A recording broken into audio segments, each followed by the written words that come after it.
Green Bay police say they have the man responsible for a murder earlier this year. Police say 49-year-old Jeffrey Wickman of Green Bay killed 49-year-old Dan Kuehl, also of Green Bay, back in May. And today, police revealed how Kuehl died.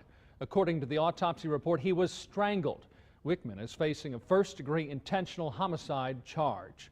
Now, police made the announcement at a news conference earlier today. Kuehl's body was found in the Ashland Avenue home on Green Bay's northwest side on May 10th. Police say Wickman broke in, but Fox 11's Bill Miston tells us it's not the first time the two crossed paths. Police say ultimately it was the recovery of a gun stolen from Daniel Kuehl's home and DNA evidence found at the scene that led authorities to this man, 49-year-old Jeffrey Wickman. First of all, we'd like to thank the family. They made the announcement today during a news conference where members of Kuehl's family were present.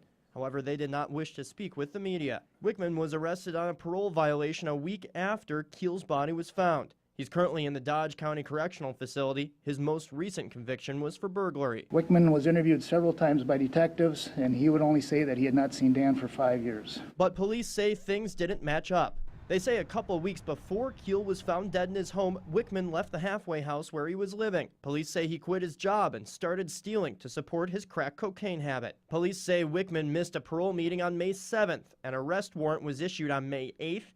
Kuehl was found dead on May 10th.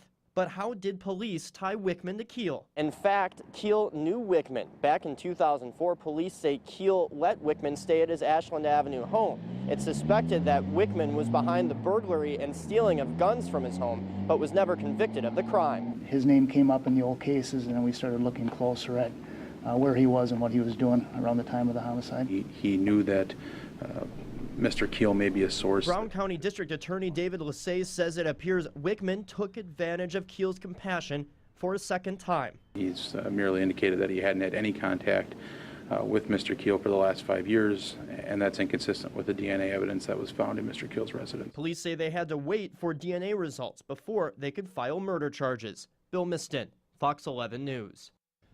The district attorney says he expects Wickman to appear in court on these most recent charges in the next couple of weeks.